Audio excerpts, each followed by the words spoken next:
আসসালামু আলাইকুম। এই হচ্ছে পাবনার ঠাটা চত্বর, পাবনা অ্যাডওয়ার্ক কলেজের ভিতরে ঠিক পদার্থবিজ্ঞানের সামনে।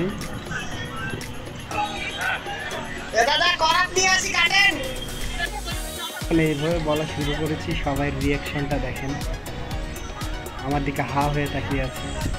যার নতুন করে নাম দেওয়া হয় ঠাটা চত্বর। এই গাছের উপরেই মূলত ঠাটা পড়ে।